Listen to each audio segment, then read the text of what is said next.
Halo guys, apa kabar kalian? Semoga kalian selalu sehat dan selalu dalam lindungan Tuhan.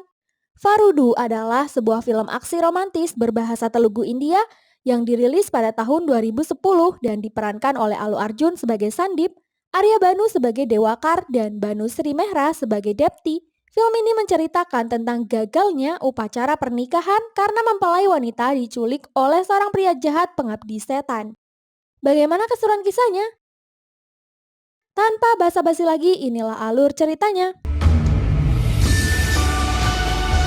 Di awal film, memperlihatkan seorang gadis cantik bernama Nisha sedang membuat taruhan bagi siapa saja laki-laki kampus yang memenangkan pertandingan basket selama 3 menit akan mendapat ciuman mesra darinya.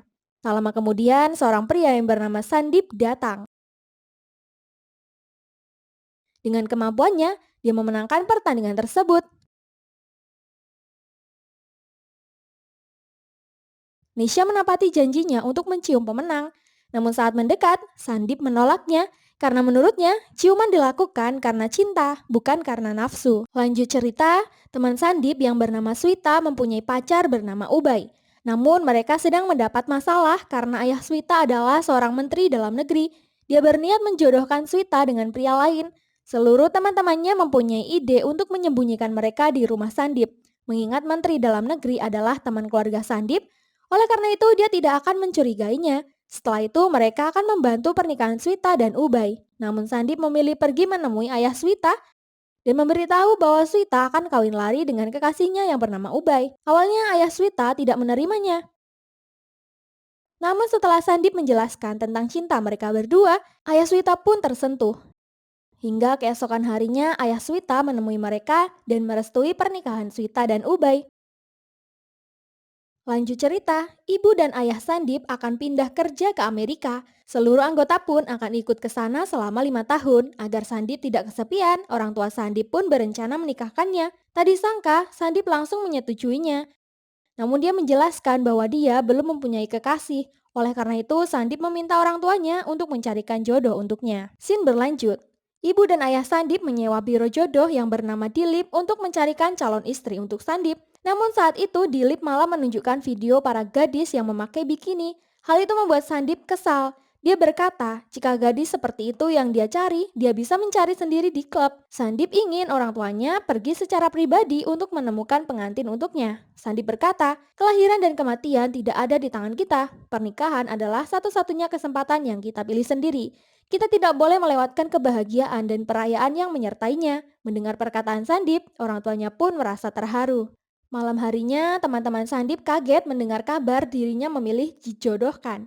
Sandip merasa bahwa dia percaya tentang perjodohan karena orang tua zaman dulu menjodohkan anak mereka dan hingga sekarang mereka tetap bahagia. Sandip akan mencintai wanita yang dijodohkan untuknya dan dia akan melakukan apapun untuk cintanya. Lanjut cerita, orang tua Sandip berhasil menemukan jodoh untuk putranya. Mereka berkumpul dan meminta Sandip melihat foto calon istrinya.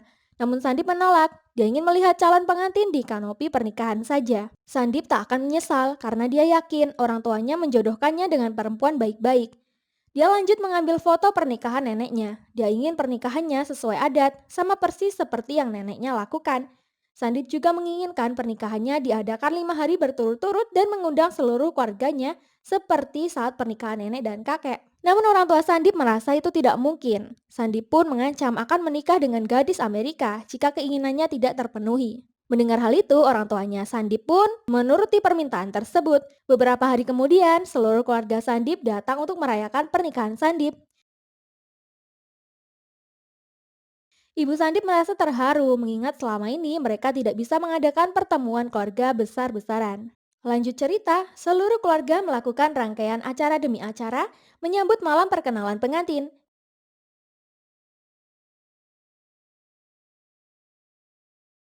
Hingga malam itu pun tiba. Namun calon istri Sandip belum terlihat karena tertutup kain pembatas. Mereka berdua melakukan serangkaian adat perkenalan. Lalu tak lama kemudian kain putih pun diturunkan. Mereka berdua melihat satu sama lain.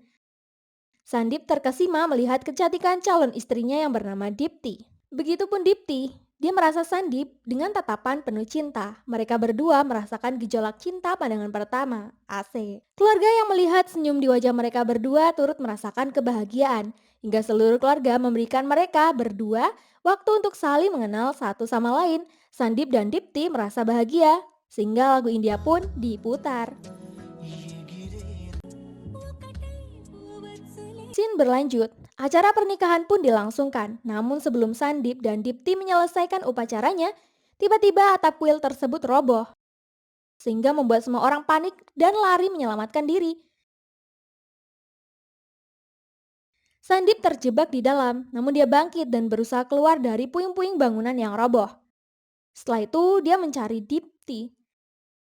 Dia terkejut setelah melihat Dipti dibawa paksa oleh beberapa pria berbadan besar menggunakan mobil. Sandip berusaha untuk mengejar mobil tersebut menggunakan sepeda motor. Penculik tersebut mencoba menembak Sandip, tapi tembakannya meleset dan malah mengenai truk yang mengangkut bahan bakar. Truk tersebut terguling hingga menabrak tiang listrik dan terjadi ledakan yang besar. Beruntung Sandip berhasil selamat, namun sang penculik berhasil membawa Dipti dan menyuruh Sandip untuk melupakannya. Lanjut cerita, polisi dan tenaga medis datang ke TKP. Mereka menyelidiki penyebab kuil tersebut roboh dan polisi menyimpulkan hal itu sudah direncanakan oleh sang penculik untuk melancarkan aksinya. Polisi menjelaskan bahwa penjahat tersebut bukan penjahat biasa, mengingat dia telah merencanakan hal itu dengan sangat baik agar terlihat seperti kecelakaan. Polisi berjanji akan berusaha sebaik mungkin untuk menemukan Dipti. Sementara salah satu keluarga mengatakan mereka akan tetap menyalakan api suci dan berdoa agar Dipti bisa segera ditemukan dan melanjutkan pernikahan ini. Lanjut cerita, setelah 1 minggu pencarian, polisi belum juga berhasil menemukan keberadaan Dipti. Keluarga Dipti jadi ragu, putrinya selamat atau tidak. Mereka pasrah jika keluarga Sandip akan membatalkan pernikahan, mengingat mereka berdua belum sah menjadi suami istri karena belum menyelesaikan ritual suci. Ayah Sandip setuju, tapi itu justru membuat Sandip marah besar. Mereka kok gak nanyain bagaimana pendapat Sandip? Sandip akan tetap menikahi Dipti. Dia akan mencari Dipti sampai dapat, karena dia telah jatuh cinta kepadanya. Kalimat Sandip membuat adik Dipti punya harapan bahwa kakaknya itu masih hidup. Scene berlanjut, Sandip berusaha mencari keberadaan Dipti menggunakan sepeda motor. Namun tiba-tiba dia dibuntuti truk besar yang mencoba mencelakainya. Sandip berusaha menghindar hingga dia terjatuh. Plat truk sama dengan plat mobil yang membawa Dipti. Sandip pun berusaha mengikuti truk tersebut. Namun tiba-tiba truk lain muncul dari arah berlawanan dan menyerempetnya. Tubuh Sandip terjepit dan terseret truk. Untungnya Sandip berhasil lolos dari maut. Namun dia kembali gagal menangkap para pelaku penculikan Dipti. Scene berlanjut, ayah Swita yang mendengar kabar diculiknya pengantin Sandip pun marah kepada pihak kepolisian yang belum bisa menemukan di mana keberadaan Dipti. Ayah Swita sudah menganggap Sandip sebagai anaknya sendiri. Ayah Swita merasa sedih karena tidak bisa membantu Sundip mencari kekasihnya. Dia hanya bisa mengandalkan kepolisian, sementara Sandip galau memikirkan keadaan Dipti kayak gimana. Dia terbayang-bayang wajah Dipti hingga membuatnya merasa sangat sedih karena baru kali ini dia merasakan cinta pada seorang wanita. Lanjut cerita, dengan membawa foto Dipti, dia menanyakan keberadaan Dipti kepada warga sekitar. Sehingga salah satu keluarga memberitahu bahwa Dipti selalu bepergian menggunakan bus setiap hari bersama dengan temannya yang bernama Guru Angatwadi. Mereka juga menjelaskan bahwa Dipti akan menikah tanpa melihat mempelai prianya. Mereka memberitahu bahwa Dipti gadis yang baik hati. Dialah yang memotivasi keluarga tersebut untuk menyekolahkan putri mereka. Mendengar hal itu, Sandip semakin bersemangat untuk mencari kekasih hatinya. Dan sebelum pergi, Sandip memberitahu bahwa dialah mempelai prianya. Scene berlanjut. Di perjalanan menuju rumah guru Angatwadi, dia melihat seorang pria mengancam akan melemparkan air keras ke wajah seorang gadis. Sandip pun menolong gadis tersebut, namun setelah si pria melihat wajah Sandip, dia langsung melarikan diri, sehingga Sandip yakin pria itu adalah salah satu pelaku penculikan Dipti. Namun sialnya, si pria berhasil lolos setelah menyelinap di keramaian. Setelah kembali, seorang beritahu bahwa gadis itu adalah guru Angatwadi. Tetapi polisi sudah membawanya pergi. Sandip segera menemui polisi, namun kata polisi, guru tak mau angkat bicara, sehingga Sandip pun memaksa masuk menemuinya. Karena percaya dengan Sandip, guru pun memberitahu bahwa mungkin dalang di balik penculikan tersebut adalah Diwakar. Waktu itu, dia dan Dipti melihat teater yang diperankan oleh Diwakar. Diwakar mempunyai nama panggung Ogre atau si pemuja setan. Diwakar jatuh cinta setelah melihat Dipti, namun Dipti menolaknya dan masuk ke dalam bis. Diwakar menghampirinya saat itu. Diwakar juga mengajak Dipti untuk bersenggama, membuat Dipti marah dan menampar Diwakar dengan sendal. Namun hal itu malah membuat Diwakar tertantang dan berniat untuk menjadikan Dipti istrinya. Guru Angatwadi mengetahui hal itu, oleh karenanya dia diancam akan disiram air keras jika memberitahu hal tersebut kepada orang lain. Polisi memberitahu bahwa Diwakar adalah seorang mafia besar bersama kakaknya Prabakar. Mereka berdua contoh dari anak yang terlahir dari keluarga broken home. Baik partai yang berkuasa maupun partai oposisi adalah budak mereka berdua. Hingga polisi pun tidak bisa menyentuh mereka. Tapi Diwakar memiliki kelemahan yang aneh, yaitu suka bermain drama. Bahkan dalam kehidupan nyata, dia berperilaku seperti peran jahat yang dia lakukan dalam drama. Dia adalah manusia buas yang bisa menjinakkan banteng yang mengamuk dengan tangan kosong. Polisi pun meragukan keselamatan Dipti jika memang berada di tangan Dewakar. Namun Sandip tetap yakin Diptinya akan selamat. Melihat Sandip, Asip Pisures tersentuh. Dia meminta kesempatan untuk menemui Dewakar dan jika dia gagal, Sandip boleh melakukan apapun untuk menyelamatkan Dipti. Akhirnya, SCP Sures dan 3 rekannya mendatangi kediaman Diwakar. Mereka menggeledah setiap ruangan dan menemukan kamar yang terkunci. SCP meminta Diwakar untuk membukanya, namun dia menolak dan dengan santai Diwakar mengaku dialah yang telah menculik Dipti dan berniat untuk menikahinya. Oleh karena itu, dia menyembunyikan Dipti di kamarnya. SCP marah. Dia mengancam akan membuat Diwakar dihukum, namun Diwakar tidak takut. Dia malah menyeret SCP dan rekannya, lalu mengusir mereka. Setelah polisi pergi, Diwakar mengejar mereka dan menabrak mereka menggunakan truk hingga menewaskan keempat polisi tersebut.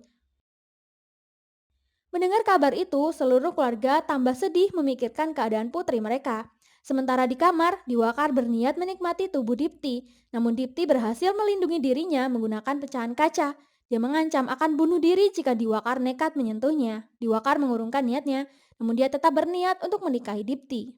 Di sisi lain, Sandip akhirnya datang ke markas Prabakar. Dia menghajar anak buah Prabakar dan menjadikan Prabakar tawanan.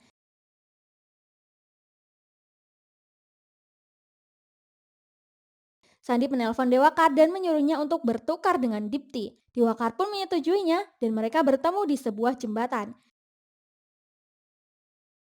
Saat Dipti berjalan ke arah Sandip, tak diduga Dewakar malah menembak Prabakar, kakak kandungnya sendiri hingga tewas. Hal itu dia lakukan karena Prabakar pernah meminta berbagi Dipti seperti Arjuna yang berbagi Drupadi pada kelima saudaranya. Itu membuat Dewakar sangat marah. Saat Sandip ingin mendekati Dipti, ternyata Dewakar sudah menyiapkan anak buah untuk menghajar Sandip. Untuk melarikan diri, Sandip menggendong Dipti dan menjeburkan diri ke sungai. Hal itu membuat Dewakar dan anak buahnya terkejut. Lalu Dewakar memerintahkan anak buahnya untuk berpencar mencari Sandip dan Dipti. Scene berlanjut, Sandip dan Dipti pun menepi di tepi sungai. Belum sempat melepas rindu, anak buah Dewakar datang. Meski dalam keadaan lemas, Sandip menghajar mereka semua.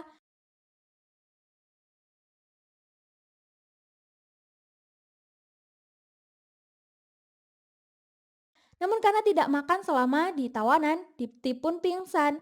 Sandip pun segera membawa Dipti ke rumah dokter setempat. Namun sang dokter yang melihat anak buah Diwakar pun meminta Sandip membawa pergi Dipti setelah diberi cairan infus karena dokter tersebut tidak mau terlibat dalam masalah. Setelah melihat Sandip dan Dipti, Diwakar dan anak buahnya langsung mengejar mereka berdua. Sandip nekat menelusuri jalan menurun.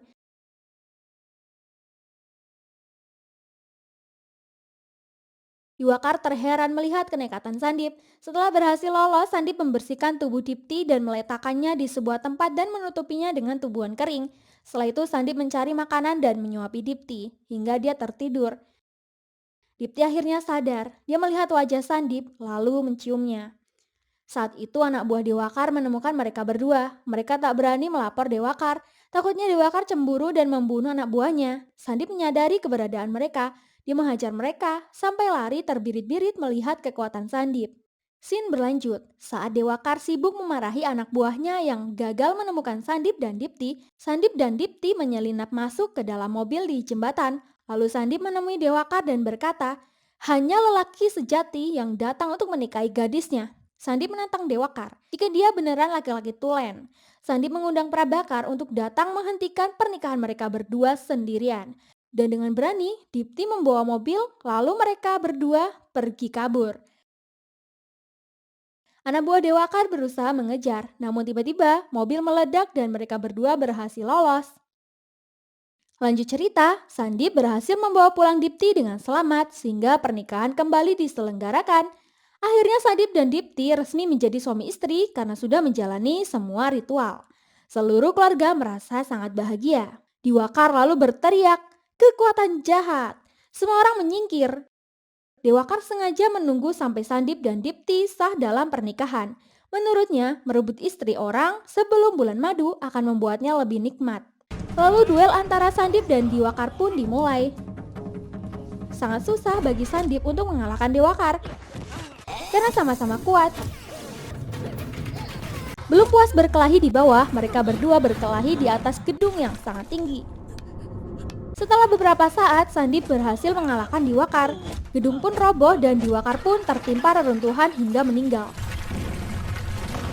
Sementara Sandip selamat setelah melompat ke tumpukan jerami. Akhirnya Sandip dan Dipti hidup bahagia karena cobaan terberat mereka telah hilang dan film ini pun selesai. Hikmah yang bisa dipetik dari film ini, mereka bilang, pernikahan yang baik menghasilkan pasangan yang baik menghasilkan anak yang baik menghasilkan masyarakat yang baik, masyarakat yang baik menghasilkan dunia yang baik. Terima kasih buat kalian yang sudah support channel ini. Jangan lupa tinggalkan like dan saran kalian di kolom komentar. Sampai jumpa di alur cerita berikutnya. Terima kasih.